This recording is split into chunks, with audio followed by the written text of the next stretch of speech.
Como ya sabéis, viene muy de la asociación de síndrome de Charge, ¿vale? El síndrome de Charge lo hemos estudiado ya en clase, habéis hecho las exposiciones correspondientes, los grupos que os ha correspondido, y entonces, este año el grupo de primero B, a las personas a las cuales les tocaba hacer la exposición del síndrome de Charge, se pusieron en contacto con la asociación para recabar información y ellas muy amablemente se ofrecieron a venir al instituto. Estuvieron hablando con el grupo, les dieron toda la información y la charla se prolongó, estuvisteis como un par de horas o tres. Yo creo que 2 horas y media largas. Con lo cual, bueno, vimos que es verdad que había muchos aspectos que ellas nos pueden contar de manera estupenda, mucho mejor de lo que yo os he podido contar.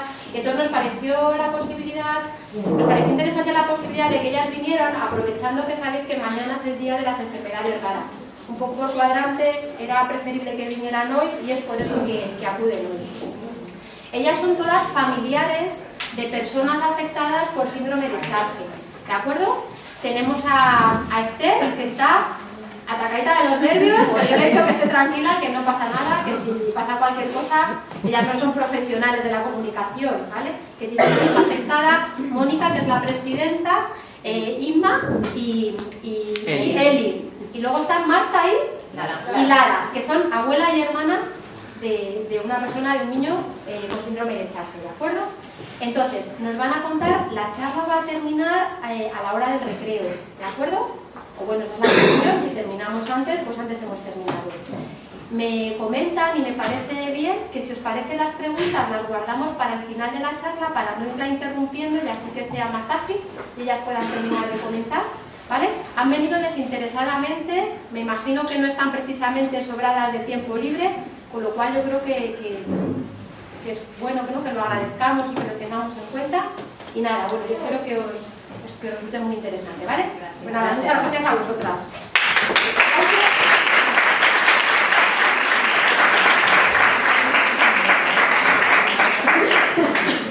Bueno, yo primero voy a presentar, como ha dicho Elisa, soy Mónica Merzán, soy mamá de 2 hijos, uno de ellos está afectado por síndrome de Charge y también soy presidenta de la Asociación Española Síndrome de Charge. Bueno, ya los ha presentado a las personas que hemos venido de la asociación para dar esta charla. Primero quiero dar las gracias a Elisa por darnos la oportunidad de contaros a todos pues, nuestra experiencia y que os sirva un poquito de empatizar también con las familias, que al fin y al cabo son con las personas que vais a trabajar. También nos gustaría al centro por la organización, cedernos el espacio.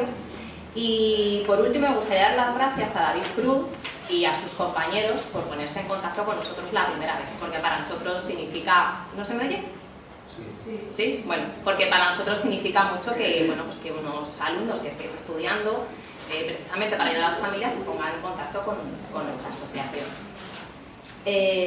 Bueno, yo sé que ya habéis estudiado lo que es síndrome de Charge, pero para ponernos en la situación de lo que tiene que pasar un niño, yo os voy a explicar qué es Charge, pero no os lo voy a explicar en temas médicos, no los voy a explicar muy específicamente, es esto, la terminología, no, os voy a explicar que os pongáis en la situación de las cosas que tiene un niño y las dificultades que tiene para su vida y su desarrollo normal. Bueno, nosotros decimos Charge, ¿vale? En inglés no se pronuncia así, pero como el inglés no es nuestra fuerte, pues nos vais a oír durante toda la charla que decimos Charge. Bueno, eso, Charge, síndrome de Charge se considera una enfermedad rara, se da un caso entre 10.000 nacimientos, o sea, nos toca la lotería, para qué mentir. La primera forma de diagnosticar a un niño Charge es por las patologías que presenta. Tu hijo nace y pues depende de las patologías que tengan, te dice pues es Charge, entonces ya está diagnosticado por sus patologías. Una vez que está diagnosticado por las patologías se hace un análisis genético para confirmar que hay una mutación del gen CHD7.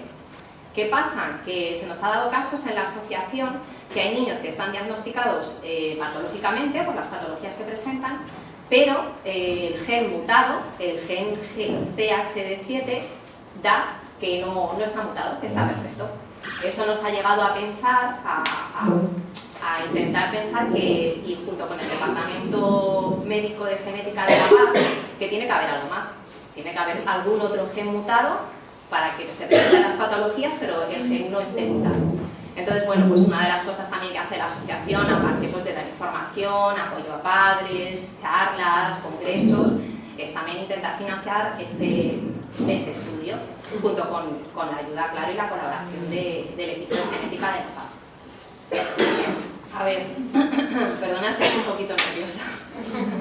A ver, ¿por qué Charge? Pues igual, Charge es en inglés y entonces pues las siglas que tiene Charge, cada una significa una cosa. La C es de coloboma, la coloboma igual, yo os voy a explicar pues como me lo explicaron a mí. La coloboma es un defecto que tiene el ojo, que puede estar en el iris, en la retina, en el nervio óptico, y es como una mancha que tienen los niños y por ahí no ven. Entonces, con lo cual ya tenemos una visión reducida, ¿vale? Seguimos. La H es de corazón. Un tanto por ciento muy alto, no sabría deciros entre un 80 o un 90%, tienen cardiopatías.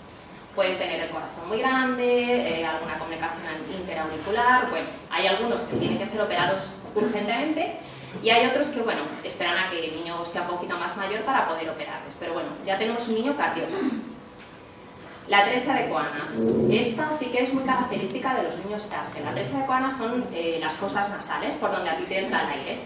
¿Qué pasa? Que los bebés cuando nacen son respiradores nasales. Entonces, el niño nace, sus fosas nasales pueden estar cubiertas de un cartílago, con lo cual impide la entrada de aire, o puede ser un mazacote de hueso. No hay, o sea, por fuera hay agujeros de la nariz, pero por dentro no hay comunicación para que entre el aire. Entonces, tu bebé nace y no respira, porque no saben respirar por la boca. ¿Qué pasa? Que les tienen que reanimar algunos varias veces, entonces ya tenemos, puede haber falta de oxígeno en el cerebro, tenemos un daño cerebral. Entonces, visión reducida, cardiópata, daño cerebral, seguimos. La R es un retraso en el crecimiento. Bueno, pues muchos niños no producen las hormonas del crecimiento necesarias, suelen ser más chiquititos, muy delgaditos, les cuesta mucho trabajo pues, que les crezca la cabeza, que es una cosa muy característica cuando vas al pediatra en las revisiones, que les miran la cabeza a los niños. Bueno, pues los nuestros tardan mucho en crecer y hay algunos que necesitan darles las hormonas del crecimiento. La G son anomalías genitales, malformaciones, y también puede ser una de las posibles consecuencias de esto es que no produzcan también las hormonas para el desarrollo de la pubertad. No sé si lo habéis estudiado, para mí esto sí que es algo nuevo, porque es como que lo teníamos muy apartado, pero da la casualidad de que mi hijo estábamos ahí en estudio de si las produce o no. Yo no sabía que las hormonas de desarrollo para la pubertad sirvan para tantas cosas, o sea, desde la temperatura corporal, los tiroides, hay muchas cosas. Bueno, pues hay algunos que se les tiene que dar artificialmente. La E de oídos, muchos de nuestros niños tienen una hipoacusia, una pérdida de audición, de leve a severa, y el problema que tenemos con esto es, tu hijo no respira bien, no come, tiene una cardiopatía, tiene problemas de psicomotricidad, tu fundamental es que tu hijo respira y coma. El oído, pues que no es algo fundamental para vivir cuando nace el bebé. Entonces, ¿qué pasa? Que los audífonos o los implantes cocleares, ahí está recomendado poner cuanto antes mejor, para que tu cerebro se acostumbre pues, a ir por un implante o por un audífono. ¿Qué pasa? Que como hay otras cosas más importantes, normalmente el audífono y el implante se ponen a edades un poquito más tardías. Entonces tenemos un retraso en el lenguaje. ¿Que se igualarán? Sí, pero toda la etapa del colegio, educación, es muy difícil porque siempre van a ir por detrás. Entonces, bueno, yo creo que os he puesto en situación de qué podemos encontrar. No todos los niños Charge tienen todas las patologías, pero pueden tener muchas. Normalmente pueden tener entre 3 o más para considerarlo Charge. Y entonces, puede estar asociadas más de 40 enfermedades a estas patologías. ¿Por qué? Bueno, yo siempre he pensado que, y mi teoría es que el cuerpo es una máquina prácticamente perfecta. Entonces, si hay alguna parte que está defectuosa o está averiada, es una cadena, las demás van detrás. Entonces, es un continuo esfuerzo y médicos y aprender las etapas normales de un niño, bueno, pues las tiene que aprender a marchas forzadas o se salta alguna y luego aprende otra, con lo cual es bastante difícil.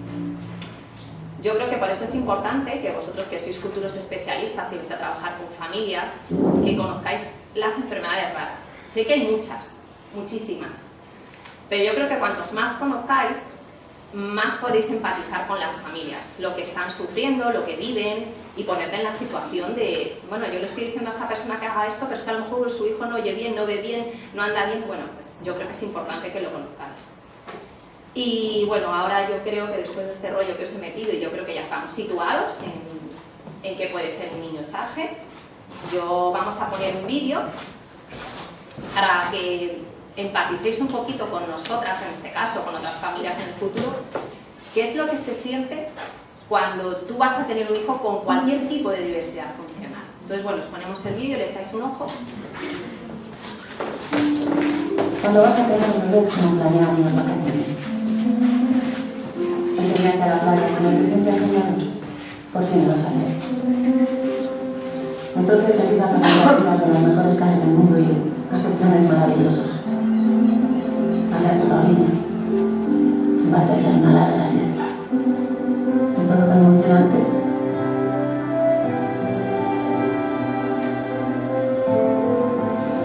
Finalmente llega el buen día. Preparas tus maletas y allá te vas. Varias horas después, la carretera se corta y comienza un sendero lleno de pinos que se adentra en un bosque. Bienvenidos a la montaña. A la montaña.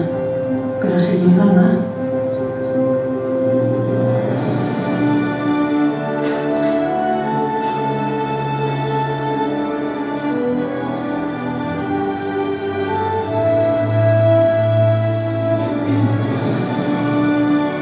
Y aunque te lleva algún tiempo asumirlo, comienzas a pensar que no has llegado a un lugar tan horrible.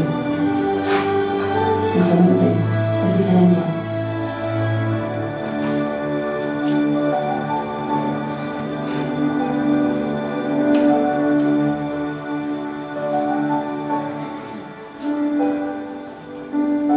Porque si te pasas la vida quejándote de que nunca llegaste a ir a la playa, puede que nunca tengas la libertad para poder disfrutar de todo lo especial que tiene la montaña.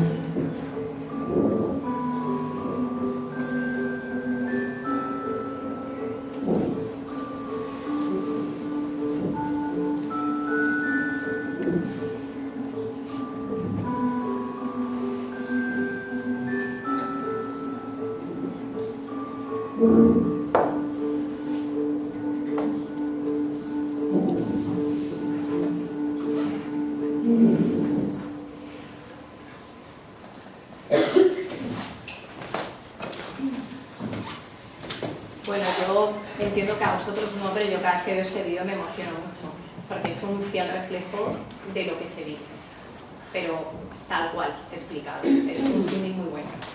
Yo ahora os quiero presentar, bueno, a Esther, que también lo hemos presentado. Ella os va a contar en primera persona cuál fue su experiencia. Entonces, bueno, os dejo con ella, os cuento un poquito. Bueno, hola, buenos días a todos. Mi nombre es Esther, como os ha dicho Mónica, y voy a hablaros desde mi experiencia como madre de 2 hijas, una de ellas con síndrome de Charge. La otra la tenéis ahí vendiendo pulseras, así que luego os paséis y la compráis alguna. Bueno, fuera de bromas. Lucía tiene ahora 26 años. Es de las mayores que conocemos con síndrome de Charge. Nació con casi todas las patologías de las que os ha hablado Mónica, menos una que nos ha dicho, que también la tiene, que es labio leporino y fisura palatina. Que también la tiene. Ella nació sin paladar y con un labio leporino doble. Bueno, me voy a tener al guión porque si no me pierdo. Nació con casi todas las patologías de las que Mónica os ha hablado. Problemas de corazón, de audición, con lobomas en ambos ojos, esofagitis, labio leporino, fisura palatina, bueno, y un largo etcétera. Como veis, el camino de la montaña no es nada fácil.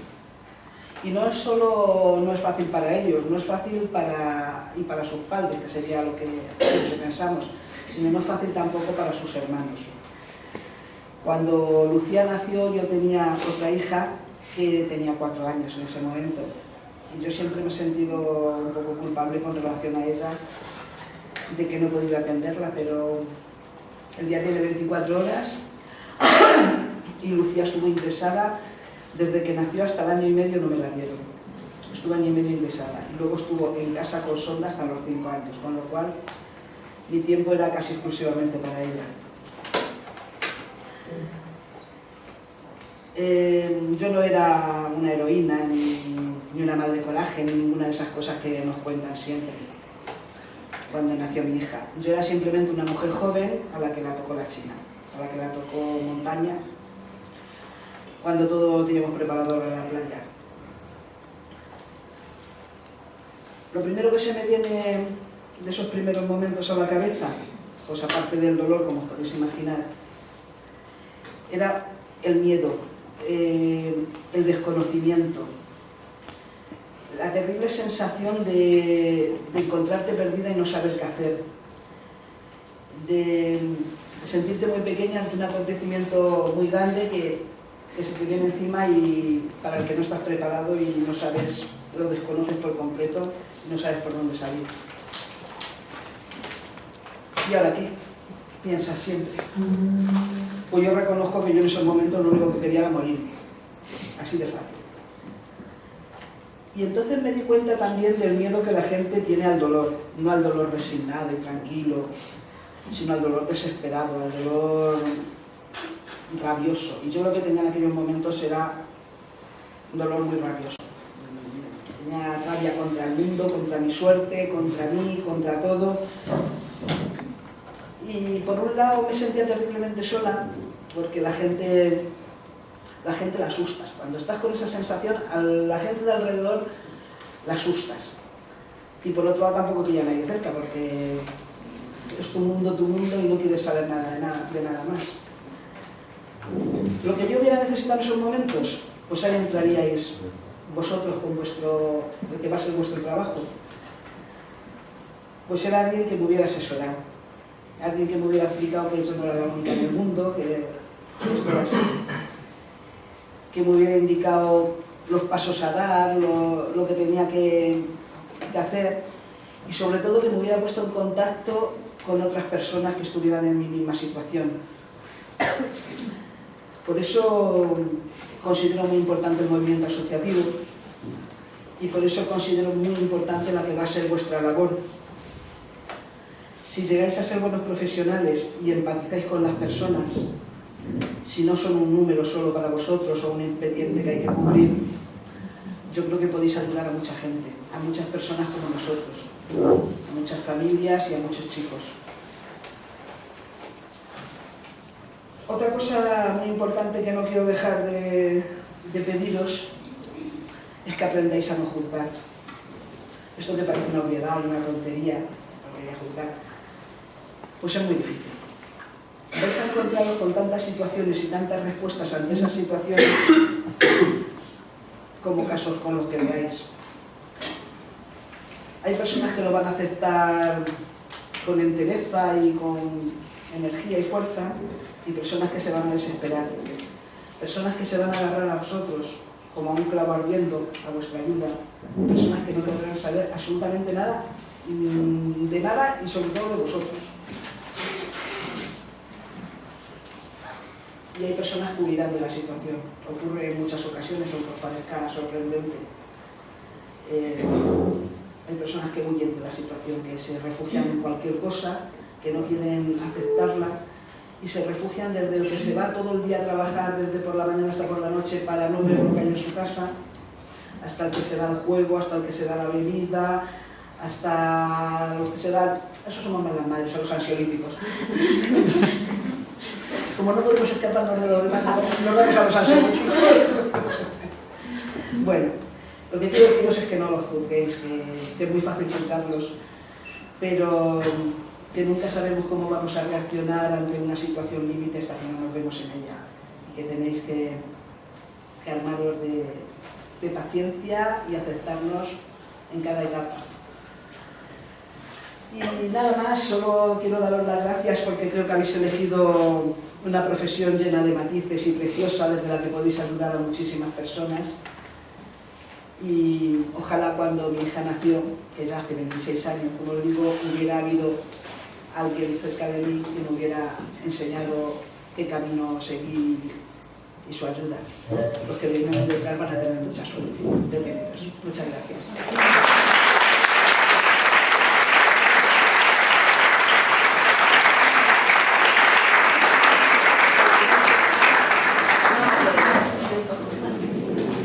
Ahora Ima también nos va a contar su experiencia, lo va a enfocar de otra manera. Yo de verdad lo siento, pero para nosotras sí es emocionante que una mamá nos cuente la experiencia porque te toca mucho el corazón, o sea, y entonces en algún momento nos costará hablar. Bueno, entonces nada, Ima nos va a contar su experiencia ante la sociedad, los tratamientos, el silencio burocrático, las ayudas, la soledad. Entonces, bueno, que nos cuente un poquito. Pues bueno, soy Ima, soy una mamá de 3 niños, uno de ellos con mechajes y 3. Loca de 3. Bueno, ¿y ahora qué decía Esther? Os podéis imaginar las veces que nos podemos hacer esa pregunta al día. Como unas 100 veces. Cuando nace un niño con diversidad funcional, empiezas una carrera de obstáculos. Una carrera contra el tiempo, contra los médicos, contra la sociedad. Una carrera contra la soledad que te rodea, porque hay mucho silencio. No sabes dónde ir, no sabes dónde llamar, no sabes a quién acudir. ¿Por qué digo que es una carrera? Porque nunca paras, esto nunca va a terminar. Siempre vamos a estar corriendo. Siempre hay un obstáculo nuevo, un problema médico, un papel más que pedir, una solicitud más que rellenar. Una vez más, que tienes que demostrarle a la gente que te está observando que tu hijo es una persona muy importante y que tiene los mismos derechos que todo el mundo y que tú estás ahí para defenderlos y para hacer todo lo posible para que se cumplan, que eso es algo muy importante, y que vas a hacer todo esto para su bienestar y su felicidad, porque como madres es lo que más nos importa, tenga o no diversidad funcional, nos importa el bienestar de nuestros hijos. Os voy a contar mi experiencia. Cuando nació Hugo, mi primer hijo, porque los demás son más pequeños, yo trabajaba de auxiliar administrativo. Tenía una vida normal, no tenía ni idea de lo que era la diversidad funcional, lo típico planificada, con 31 años voy a tener mi primer hijo, después voy a tener el segundo cuando pasen 2, ya sabéis, lo normal que se vive en esta sociedad, y con unas ganas tremendas de ir a la playa porque a mí me encanta tomar el sol, además. Pero me mandaron a la montaña. Yo llegué a ese hospital porque además la mayoría de las veces no sabemos que nuestros niños son síndrome Charge. Pasamos un embarazo relativamente normal, sin problemas. Y yo llegué a ese hospital con mi toalla de playa, con mis chanclas, con mi crema para el sol, más feliz que una perdiz. Imaginaos el shock que se me quedó cuando nace y me dicen que no saben qué tiene, no saben qué le pasa y no saben qué va a pasar. Una vez que despiertas de ese shock, empieza tu carrera. Lo primero, casi sin haberte recuperado, porque os vuelvo a decir, somos mamás y en mi caso acababa de pasar por una cesárea, una operación. Te tienes que levantar y empezar a correr, y empezar a pegarte, y empezar a pelear. Porque lo primero que van a hacer es separarte de tu hijo, porque está enfermo. Y aunque tú digas, no, te separan de él. Y ya como madre tienes el primer shock, del que nadie te va a ayudar, y tienes que recuperar tú sola. Y ahora llega el papeleo. Y llegas, y es muy duro oír de un profesional, que se supone que lo es, decir, no lo inscribas, ¿para qué? Si no sabemos qué va a pasar con él en 24 horas. Y eso tú como madre lo tienes que escuchar. Pero se pasa. Y sigues aquí. Y sigues corriendo. Con tu cara de shock todavía, lo escribís en el registro. Y en la seguridad social. Ay, con un par. Y sale adelante. Porque para eso es. Y tú piensas, pues ya está. Ya hemos terminado. Ahora lo que voy a hacer es centrarme en él. Y que salga eso por donde salga. A ver cómo es la montaña, que no lo conozco. Y nada más lejos de la realidad. Te siguen poniendo muchos baches en el camino. Lo primero que te encuentras son médicos que no tienen ni idea de lo que tienen, porque porque es una enfermedad rara. Pasan a tu lado, son especialistas, unas eminencias, pero no se dan cuenta que están hablando con una madre. No se dan cuenta que tú no eres un estudiante de medicina, que te hablan en términos que no tienes ni idea de qué es lo que te están contando. Y tú lo único que quieres como madre es que te digan qué le pasa, te den el resultado a la prueba que le han hecho para ver si tal. Pero ellos son médicos, les da igual lo que tú pienses. Pero tú sigues ahí con tu cara de shock, diciendo, ¿y ahora qué? Pero nada, nadie te dice nada, nadie te comenta, nadie te dice. Hugo nació de 32 semanas. 32 semanas, que fue un pequeño prematuro, no fue una gran cosa, pero nos tuvimos que enfrentar día a día, 3 meses de hospital, a que nos dijeran, tu hijo no ve, tu hijo no oye, tu hijo no respira bien, no sabemos hasta dónde va a poder llegar, creemos que tiene daño cerebral por la parada que tuvo al nacer, su corazón no late lo normal, es anormal, tiene síndrome Charge. Y la cara, si antes la tenía de shock, ahora ya os podéis imaginar, o sea, fue como, ¿esto qué es? Y cómo no, todos corriendo a internet. La primera página que me salió fue la de síndrome Charge en Estados Unidos, y os puedo decir que me costó como 5 meses poderla ver entera, porque lo primero que busqué fueron fotos. ¿Por qué quería ver fotos? Porque quería ver cómo iba a ser mi hijo de mayor. Y me costó 5 meses. Cada vez que abría una, y sobre todo quería también saber cuánto podía vivir, porque los médicos no eran muy alentadores. Nos decían que como mucho iba a durar 1 año. Tiene 8, que lo sepáis. Camino de 9. Y tú sigues corriendo, subiendo tu montaña, tu toalla de playa ahora la utilizas para taparte para el frío, la crema para evitar las rozaduras de las botas, pero tú sigues corriendo. ¿Qué paso están? A correr. Y como dicen en Buscando a Nemo, una película que me encanta, sigue nadando, sigue nadando. Y con una sonrisa, que esto nunca se pierda. Y sales del hospital, como os digo, y sales orgullosa, además de haber ganado esta batalla a todos estos médicos que no daban un duro por tu hijo. Mi hijo salió con 2 kilos y 42 centímetros. O sea, me lo metí en el bolsillo, prácticamente. Pero ahí estaba, y yo más contenta con él para mi casita. Y cuando llegas a casa te das cuenta de otra cosa, que tener un niño con diversidad funcional es súper costoso. Acordaos que yo trabajaba, pero claro, de repente tu vida profesional desaparece, porque tienes que cuidar a una personita que necesita tus 24 horas del día. La seguridad social no los consideran ni crónicos, ni por lo tanto pensionistas. Por lo tanto, nosotros tenemos que costear absolutamente todo. Y os puedo asegurar que el 80% de las cosas que toman nuestros hijos no entra dentro de la seguridad social. ¿Por qué? No sabemos. Suelen ser mejor las que no entran dentro de la seguridad social. Pero bueno, cuando yo llegué a mi médico, me dijo, ¿no has pedido todavía la solicitud de minusvalía? Y yo dije, pero, ¿hola? Se llama Hugo, dime algo más, que eres el pediatra. Me dijo, no, vete a pedir la solicitud de minusvalía. Y lo siguiente que tienes que ir a hacer es ir al servicio de atención temprana de Alcalá de Henares, que es donde yo vivo, y allí que ellos te digan, que yo poco más puedo hacer por ti, si tienes algún problema te vas al hospital. Así fue. O sea, y fue como, bájate un pediatra. Sí, también es cierto que fui poco, porque cada vez que me pasaba algo me iba a urgencias al hospital. Pero bueno, allí, como os digo, me mandó al centro de atención temprana de Alcalá de Henares, que es el sitio más maravilloso que he encontrado dentro de la montaña. ¿Por qué? Porque allí conocí a unos estupendos profesionales que me ayudaron y que me van a ayudar durante el resto de mi vida. Sobre todo allí me abrieron los ojos. Me dijeron, no estás sola. Aquí más, solo en este centro, hay 80 familias más que están pasando por lo mismo que tú. Imaginaros que mi hijo, cuando entró en el centro de atención temprana, tenía 6 meses.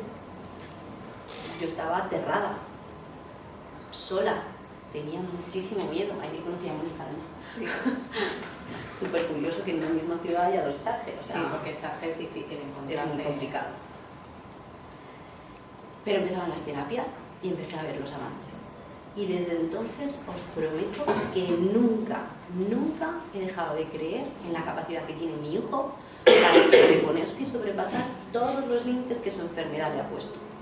Aunque no vea bien, aunque no escuche bien, aunque no pueda andar, aunque no pueda respirar porque lleva una traqueostomía, pero se sobrepone y al día siguiente se levanta y respiro. Y sobre todo, nunca dejaré de estar agradecida a los profesionales, a todos estos que nos ayudan día a día y hacen que la vida de este niño de 8 años siga adelante. Pero la carrera no ha terminado y aquí me repongo porque todavía sigue. Y ahora la carrera que nos esperaba también era la de la burocracia, muy dura. 1 año en recibir el primer dictamen de minusvalía y casi 3 en la resolución de la ley de dependencia. ¿Os podéis imaginar el silencio burocrático que supone eso? O sea, porque tú vayas a donde vayas, lo primero que te dicen es el dictamen de minusvalía y es que está en trámite, pues hasta que no lo tengas, no podemos hacer nada. Y en la seguridad social, pero mi marido se tiene que reducir, no, hasta el dictamen no podemos hacer nada. Pero entonces, es un silencio y un vacío que para todo casi no lo tenemos que tatuar aquí.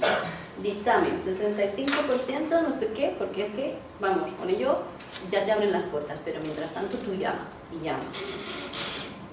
Lo peor de cuando van a valorar a tu hijo es que tú te sientas frente a un extraño y lo único que hace es decir, oh, no anda, oh, no ve bien, oh, pero ¿cuánto le anda de vida? Bueno, el año que viene, si ves que no está muy mal, te vienes. Y es como, vamos a ver. O como a mí me pasó cuando fuimos a hacer la valoración de la dependencia, me dijo, estoy pensando en valorarte y verte otra vez en 1 año a ver si ha llegado. Y dice, porque es que yo creo que no va a llegar. Que eres su madre. Vamos a ver. Que te lo están diciendo a ti. Sobre si te sientes muy juzgada por unas personas que no te conocen absolutamente de nada y que no saben todo lo que has tenido que subir esa montaña para llegar a estar ahí sentada y presentarles a tu hijo lo mejor que has podido, lo mejor que has sabido y lo mejor que te han dejado, porque muchas veces no sabes. Como dice Esther, te sientes juzgada de mala madre, juzgada de qué familia, cuando te preguntan situación familiar, pero si la valoración es para él, no, pero hay que evaluar también su situación familiar. ¿Tiene primos, tíos, el abuelo está? Sí. ¿Y trabajan? ¿No trabajan? Sobre todo cuando a ti como madre te preguntan, ¿trabajas? Pues sí, no lo ves. O sea, pero de repente te das cuenta que eso no vale, que es que te juzgan constantemente. Y lo único que después de pasar todo ese trance, lo único que te llevas a casa, ¿sabéis lo que es? Es un papel donde pone su minusvalía es, en mi caso, del 76%. Ya está, sin más. Y eso es una cosa que le va a definir el resto de su vida, aunque parezca mentira. No que sea capaz de, o no, que su minusvalía es la del 76%. Y ahora llega la hora de la escolarización, madre mía. Y pensábamos que no había más baches. Pues este es una gran montaña. O sea, tenemos un pedrolo, pero bien grande. Tú confías, cuando vas al equipo de valoración, que cuando llegas, la administración lo que va a hacer es buscar la mejor opción que va a tener él dentro de su escolarización, dentro de sus necesidades y lo que le vaya a ayudar a desarrollarse mejor como persona. Pero no es así. No más lejos de la realidad no podía llegar. ¿Por qué? Porque la ley de educación, que ha cambiado tanto para vosotros, en la educación especial, como es el caso de mi hijo, no se ha cambiado desde el año 90. ¿Qué ocurre? Que en el año 90 lo que se consideraba como discapacidad, lo que tienen es un modelo meramente asistencial. ¿Qué ocurre con esto? Que no les dan la posibilidad de aprendizaje de ningún tipo. Lo único que tienen es guarderías, por decirlo así, donde ellos pasen ese tiempo lo más entretenidos posible. Y en esa batalla me encuentro ahora. Estoy luchando para que se cambie esa ley, estoy movilizándome desde el cole donde está mi hijo, que es un cole maravilloso, donde todos los días le enseñan algo, donde todos los días le ayudan a que aprenda a hacer algo por sí mismo, que a lo mejor no va a saber situar Madrid en España, pero sí sabe el 1, el 2, el 3, sí sabe comer por sí solo. Y eso es un aprendizaje que también es necesario. Pero la carrera más dura y la que más nos cuesta a todas como madre es la carrera de la sociedad. La soledad de nuestros hijos a la hora de jugar, la soledad de ir al parque. Es muy duro contemplar como los padres, cuando tú llevas a tu hijo al parque, le dicen a su hijo, no te acerques, que es un niño enfermo. Y muchas veces yo le he dicho, no se pega, tranquila. O sea, pero claro, eso es un proceso que lleva a un aprendizaje por parte de la sociedad. Eso es un proceso que lleva a que las nuevas generaciones sepan que las personas somos diferentes, con diferentes capacidades, con diferentes alturas, con diferentes pesos, con diferentes formas de ser. Y eso es un proceso muy largo. Pero vamos, lo que estoy segura que esta carrera nunca va a terminar y que tanto sus padres como su familia vamos a estar ahí para que él pueda día a día sobrepasar todos estos baches que le ponen, y cuando él no pueda, nosotros podremos poner por él, perdón. Así que muchas gracias a todos y espero que os haya servido mi charla.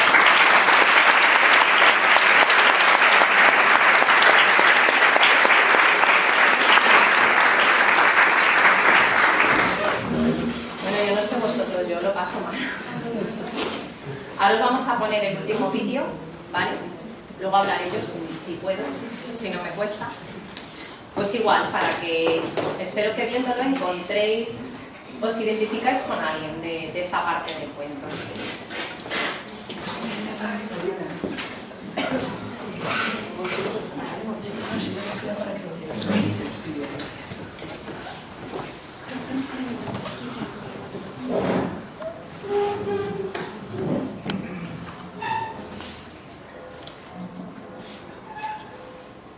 El caso de Lorenzo.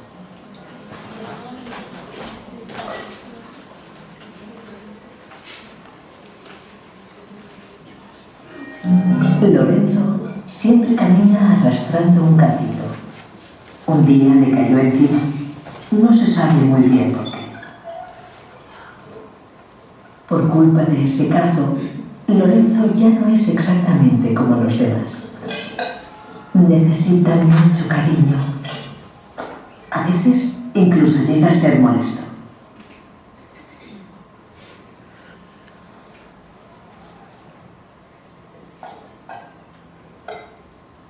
Es muy sensible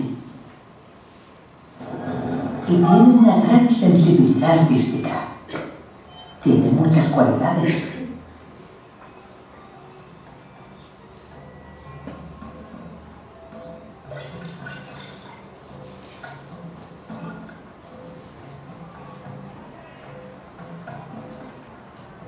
Pero a menudo la gente no ve más allá del cazo que arrastra por todas partes.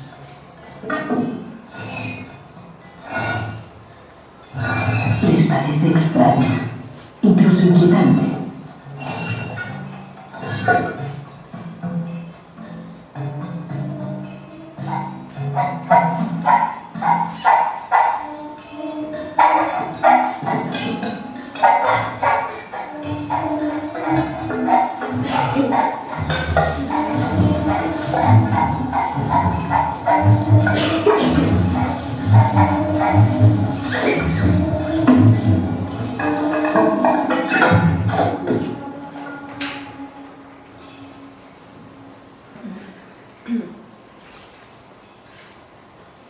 Además, este caso le complica la vida. Muy pocos se dan cuenta de que Lorenzo se tiene que esforzar el doble para hacer lo mismo que los demás.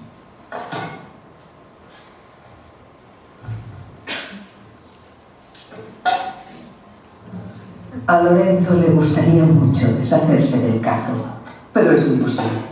El cazo siempre está ahí y no se puede hacer nada.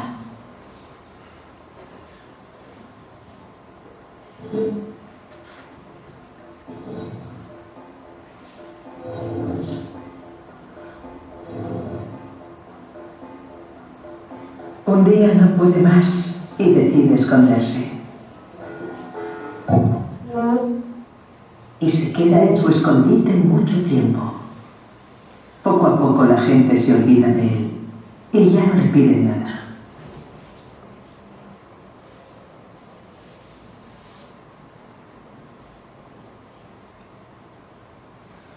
Pero afortunadamente, las cosas no son tan simples. Hay personas extraordinarias. Con que haya una es suficiente.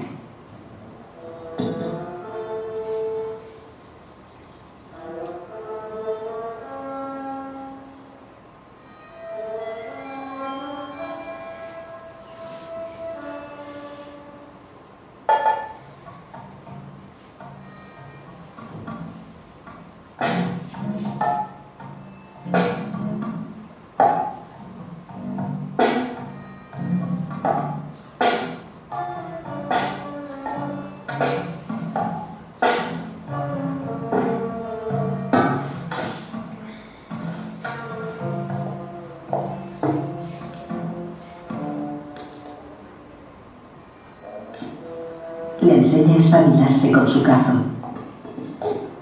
Le cose un zurrón para su cazo.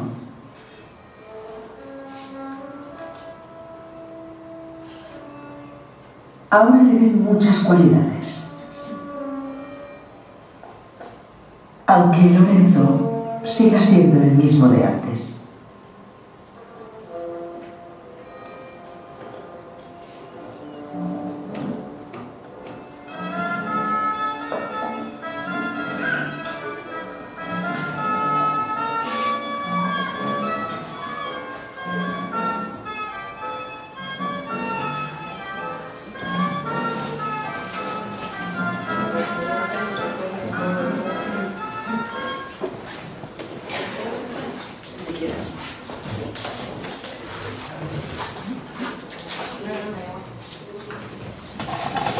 Bueno, a mí hace años, cuando estábamos en medio de ingresos, operaciones, Diego tiene 10 años y lleva 10 intervenciones. Y alguna más que le queda. Bueno, pues en un momento de bajón o de desesperación que tenía, yo he intentado siempre afrontar las cosas de una manera, aunque costase, bueno, pues enfrentándome a las cosas, no hundiéndome. A veces es muy difícil, pero se intenta. Pues una amiga me regaló este cuento y me sentí identificada de que, bueno, yo a mi hijo le ayudo con su caso. Pero ¿sabéis lo que pasa? Que es que yo no estoy siempre con él y entonces se necesita ayuda. Se necesita de personas como vosotros o como un fisioterapeuta, un logopeda, de alguien que ayude. Yo me acuerdo cuando teníamos que apuntar a Diego a un colegio ordinario. Diego es un niño charge, pero tiene más daño a nivel físico que neurológico.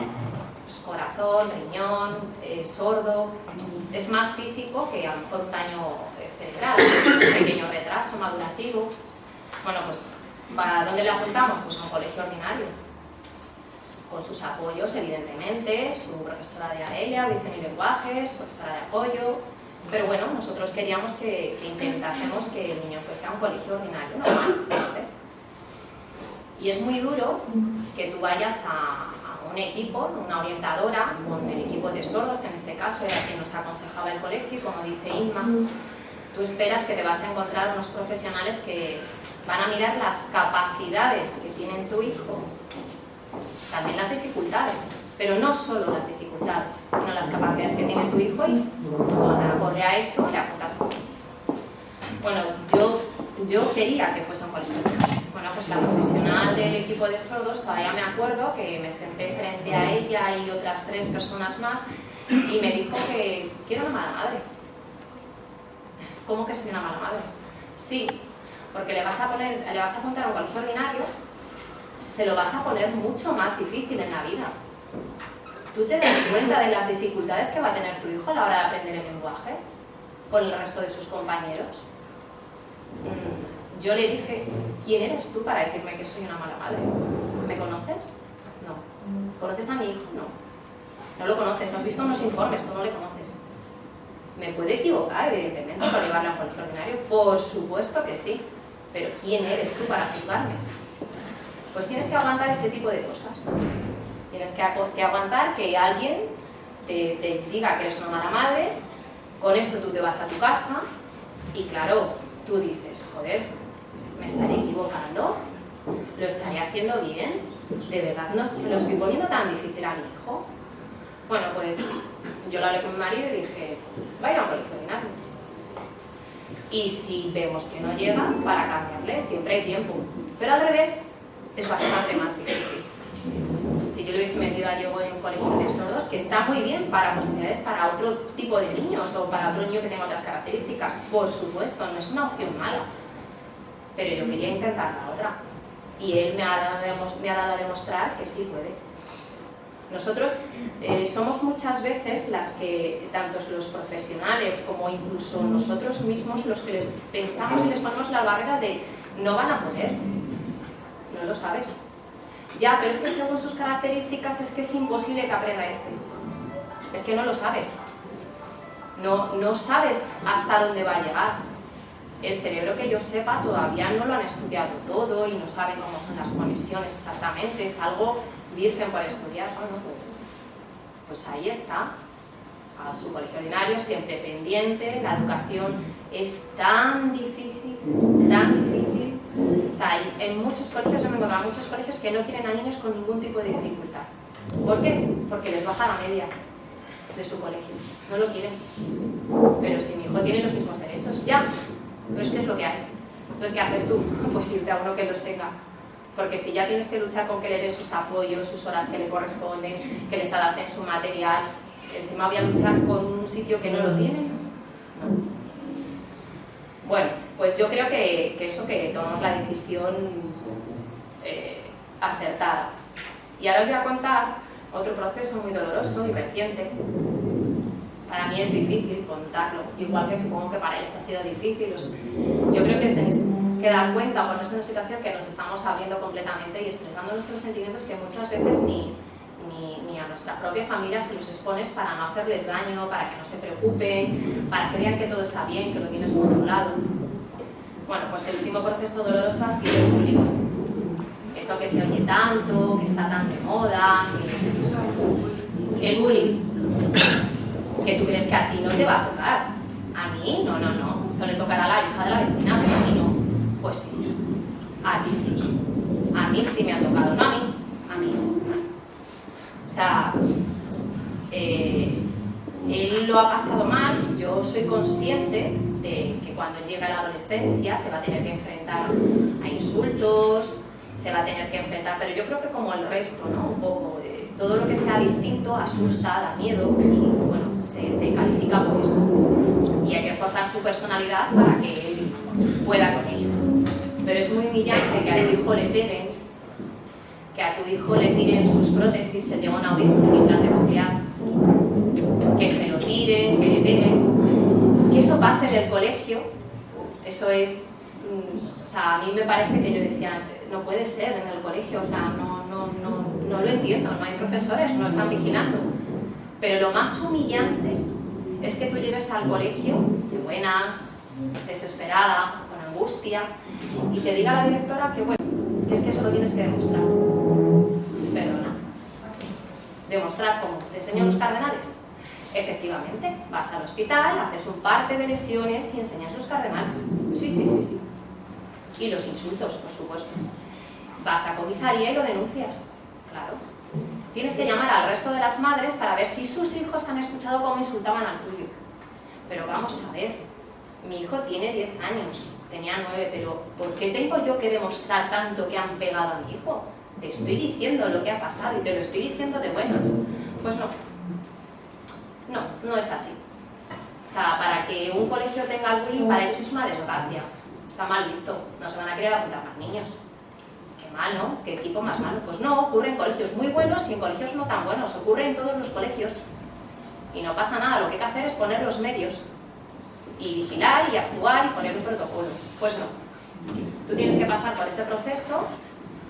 Es muy doloroso, muy desagradable, pero lo peor de todo es que yo decía, bueno, ¿y mi hijo?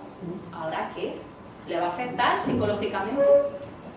Bueno, pues para todos estos pasos a seguir que no te ayudan ni en inspección de educación, no te ayuda la orientadora de colegio, no te ayuda la directora.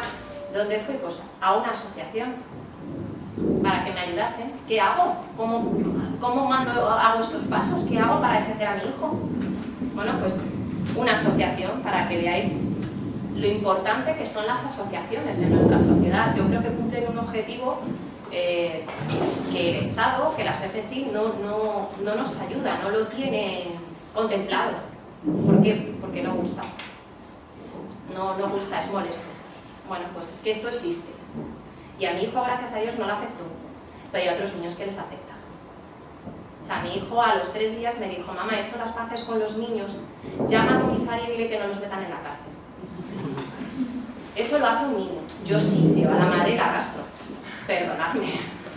Que la madre no tendría la culpa, o el niño tampoco, o sí, no lo sé. Pero los niños son así. Lo que hay que hacer es poner los medios. Y sobre todo cuando ocurre, que te ayuden. Pero es que no te ayuda nadie. Yo quiero que entendáis, todos los que estáis aquí sentados, estoy segurísima de que vais a ser grandes profesionales. O sea, yo creo que elegir estudiar esto es muy vocacional. Y tiene muchísimas salidas, de verdad. Es muy importante vuestro papel. Y se necesita siempre ayuda. Y se necesita una conciencia que los niños con cualquier tipo de discapacidad pueden hacer cosas. Pueden y deben hacer cosas. Es como decir, no se los tiene que tener atendidos de que estén limpios, comidos y aseados. No, no, no. Los niños pueden hacer cosas. Cada uno tiene unas capacidades. Y dentro de sus limitaciones, pues lo pueden hacer. Y las familias nos dejamos el dinero, el tiempo, las ilusiones, incluso alguna enfermedad por el camino. Estamos acostumbrados, como han mencionado ellas dos, y nos vamos a cansar de decirlo, a ser juzgados constantemente. Pero yo os puedo asegurar que no hay juez más duro que uno mismo. O sea, la conciencia cuando tú llegas por la noche a tu casa, la conciencia está ahí. No hay nadie más en el mundo que te pueda juzgar como tú te juzgas y lo exigente que tú eres contigo mismo. Nadie. Entonces, bueno, tenemos que intentar en esta sociedad educar a los niños en que hay otros niños diferentes, en que sean aceptados. ¿Y sabéis lo que pasa? Que curiosamente, aunque estemos hablando de que hay que educar a los niños, son los niños los que normalmente aceptan las diferencias entre otros niños. Somos los padres, y me incluyo, porque seguramente alguna vez habré cometido el error, de condicionar a mis hijos sobre cómo tienen que tratar a otros niños o a otras personas. Diego tiene varias dificultades, no habla bien, no pronuncia bien, pero bueno, él ahí está, con sus compañeros ya se entiende. Y una frase muy típica suya, él es consciente de que no habla bien a veces, que le tiene que ayudar, que tiene que salir de apoyo, y es consciente. Sus compañeros están acostumbrados desde que era pequeño. Pero una frase muy típica de él, en el colegio, bueno, pues hay varios niños que tienen problemas de psicomotricidad, él se lleva muy bien con un niño que se llama Iván, y siempre me dice: mamá, hoy he jugado con Iván, porque como tiene problemas, como yo, mamá, pues no pasa nada, he jugado un poco con él para que no se quede solo. Eso también lo hacen solo los niños. Y eso es lo que no tenemos que permitir que lo pierdan. Y lo pierden. Lo perdemos todos. Yo creo que yo al tener a Diego, antes de tener a Diego, yo no conocía que era una discapacidad. O sea, para mí era síndrome de Down, ya. Pues yo creo que desde que he tenido a Diego, soy mejor persona. Creo que mi marido es mejor persona y que mi hija es mejor persona. Creo que mi hija mayor, tiene 13 años, va a tener unos valores que ni yo he tenido cuando era pequeña, ni lo tendrá otra persona que no tenga un hermano con una discapacidad.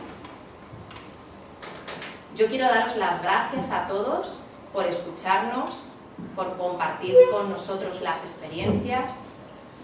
Os animo a que sigáis, que estudiéis mucho, que podéis ayudar a muchas familias y bueno, que ojalá podáis ayudar a muchos Lorenzos. Muchas gracias, chicos.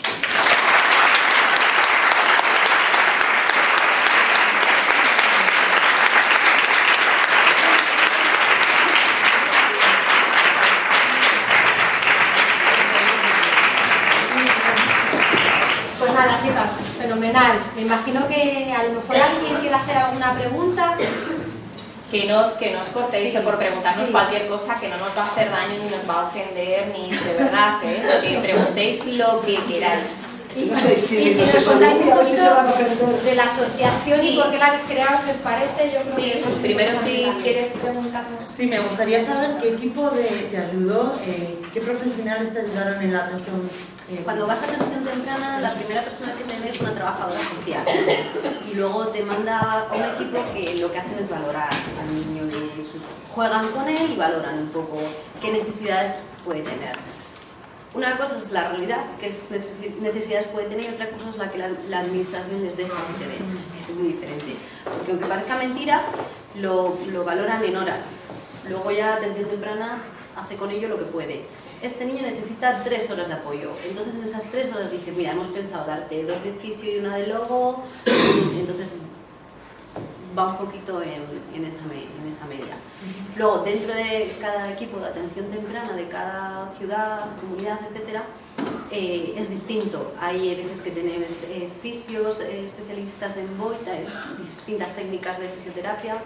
Luego hay técnicos de audición y lenguaje, logopedas sin más, logopedas específicos para deglución.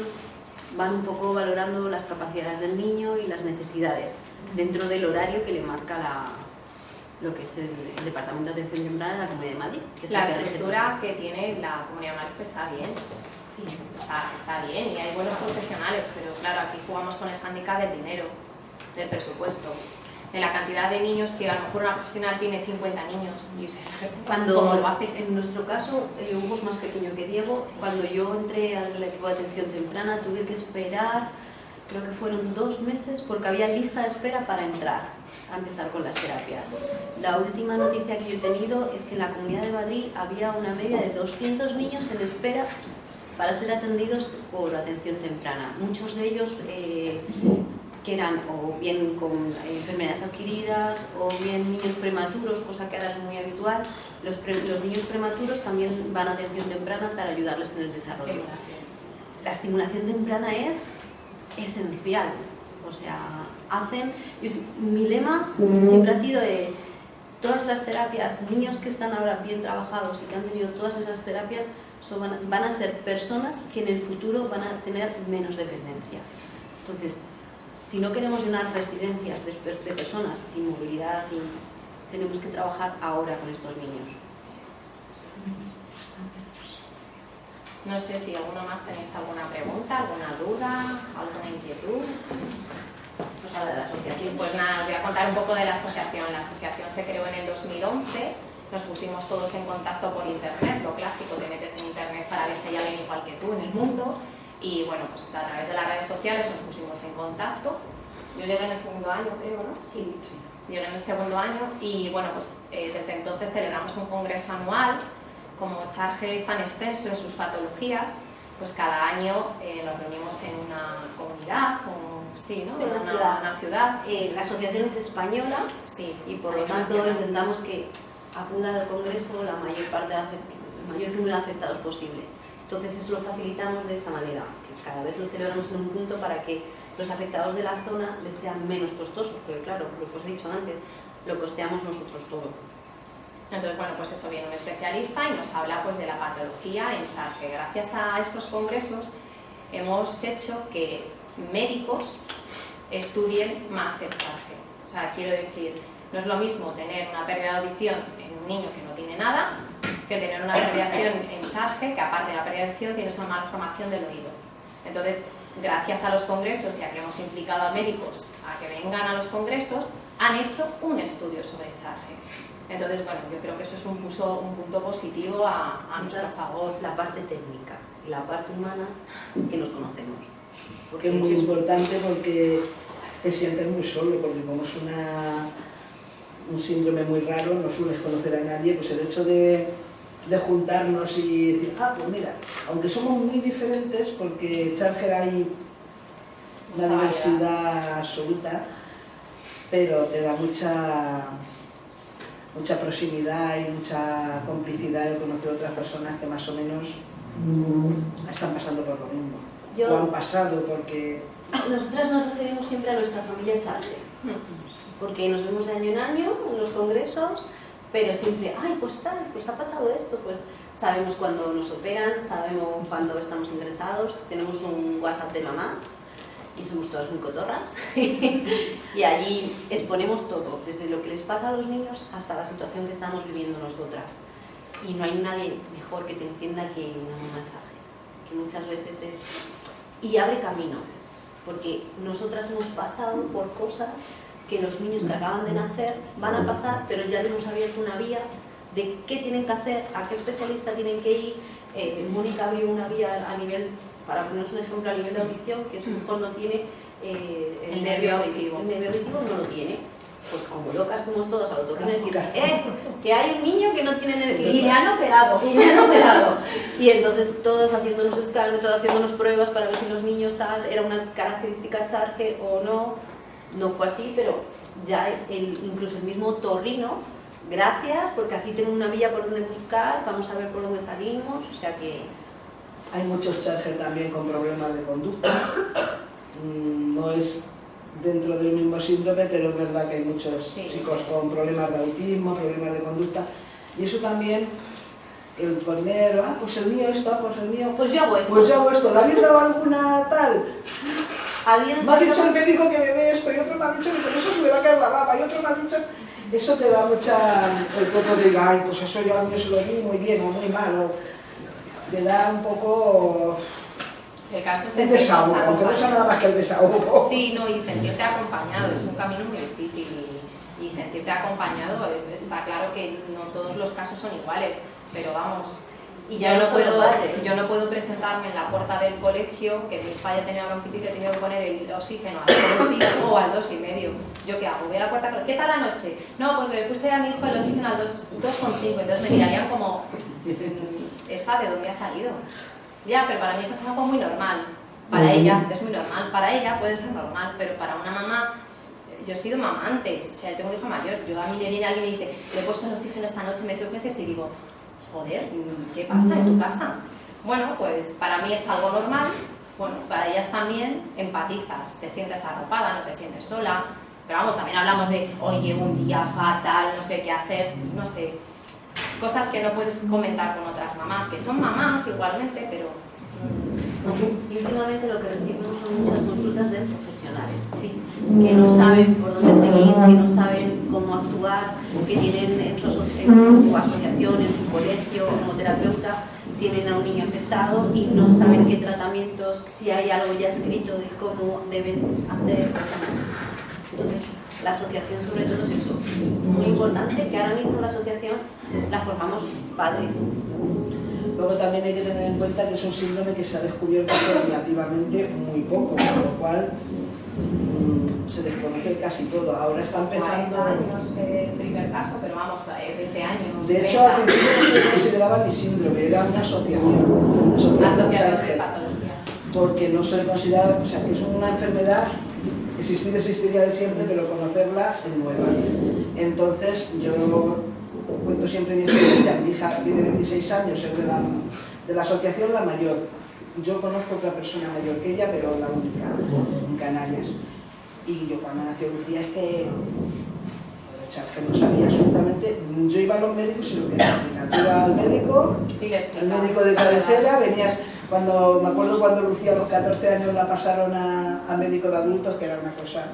8 kilos, 14 años, 8 kilos, pasar a adultos, se tenía que ir a la zona de pediatría para coger las cosas para mirarla, porque no la valían, porque suelen ser muy pequeños, muchos de ellos. Luego Lucía ha crecido bastante, pero entonces era muy pequeñita.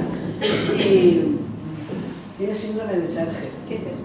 Y se quedaban así, sí, como fuera alguno experimentado que decía, ¿y eso qué es? Como fuera alguno que acabara de acabar la carrera, le daba mucha vergüenza no saberlo. Era muy curioso, los jóvenes, los mayores, ¿y eso qué es? Pero los jóvenes les daba mucha vergüenza y decían, Ese día no fui a clase, eso es lo que pensaban. Sí, ya. Ni idea, o sea, no tenían ni idea, se les veía en la cara que tenían que irse corriendo a buscarlo. Está bien, cuando te vas de vacaciones. Yo cuando me voy de vacaciones lo paso fatal. O sea, yo me voy de vacaciones y a lo mejor digo una otitis o una gastroenteritis o una bronquitis. Ir al médico cuando te vas de vacaciones y decirle, ¿tiene el niño alguna patología? Y tú le dices, sí, tiene esto. ¿Ha sido alguna operada? Sí, ha sido operado 10 veces, claro. Yo veo al médico que hiperventila, o sea, es hostias, vete al hospital. No, que solo, bueno, pues ya le explico todo. No, que solo quiero la Stilsona. Solo quiero que le deis ya esto. está. Ah, pero ya sabes, sí, dáselo y ya está, solo quiero eso. Entonces, bueno, yo creo que también sirve para formarnos un poco. Yo creo que al final acabamos todos siendo un poco enfermeras, médicos y de todo. Yo he ido a urgencias a decir, pínchame un baño. Sí. Señora, ¿cómo lo voy a pinchar un baño? Que sí, que tiene una crisis por pincharlo a un baño, que yo no puedo pinchárselo porque no me dejáis, pero pincharlo a un baño. Que si no lo hacíamos. Porque no Porque es un poco ilegal, ¿no? Si no... Pero ¿cómo? Que sí, hombre, mira, lo veré pidiendo que sí, que coño, que si no, no la van a dar. A ver, te da un poco de Habrá que cosa. pincharla al baño porque la madre histérica lo dice. Porque al final eso te mira como dices, para la histérica, mira, diciéndome que pinche un baño en la madre histérica. No, por una parte dices, jo, que bien que te pregunten, ¿no? Que se interesen, y por otra parte dices, joder, qué mal, no saben nada. ¿Sabes? Te crea mucha inseguridad. A mí me da mucha inseguridad cuando voy al médico, voy a ir a una sustituta, no le voy a decir, no, vengo otro día. Es que no es nada personal, pero no le vas a empezar a pinchar ni a... No, o sea, no, porque yo lo siento por la otra persona que está al lado, pero yo tengo que buscar el bienestar de mi hijo, y si es ese, es lo que hay. O sea que bueno, ya tenemos famas de histéricas, de bordes, de todo, tenemos fama de todo. Pero a no mí es siempre que me da el médico bastante habitual de siempre que ya sabe un poco con lo que se juega el hombre, cuando te venga uno nuevo ya ha perdido. Pero chicos, que la vida sigue. Sí. Y lo tomamos con bastante humor, como sí, veis también. Yo he tenido después 2 niños más. Atrevido, una loca. Una vez que ya definimos el diagnóstico, porque el diagnóstico, una de las cosas chafe es que ellos son los primeros individuos afectados, o sea, ninguno de nosotras somos no hay portadores. descendiente todavía, por eso decimos que chafe es muy reciente, porque no hay todavía No hay, portadores de segundo efectivamente. grado, ¿sabes? Ninguna somos portadores, ni los padres de este síndrome, no saben exactamente por qué viene. Es una mutación esporádica, no sé Claro, por qué. entonces yo he vuelto a tener niños, 2 niños más, sanos, preciosos, y la vida sigue, y como hemos dicho antes, esto es una carrera de fondo. De vez en cuando cogemos aire, respiramos y que nos vamos de vacaciones y vamos a parque de atracciones y al parque y nos lo pasamos bien y todo, que no estamos encerradas en casa. Lo que pasa es que bueno, yo creo que nuestra labor hoy era explicaros lo difícil que es.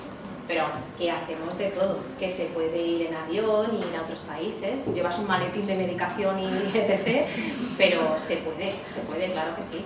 Lo difícil es lo difícil que lo van a tener ellos cuando no estemos nosotros. Entonces, por eso tiene que haber gente que esté preparada para ayudarlos. Y bueno, chicos, yo no me quiero enrollar más, no... Si no tenéis ninguna duda más, ¿no? Bueno, pues muchísimas gracias. A vosotros.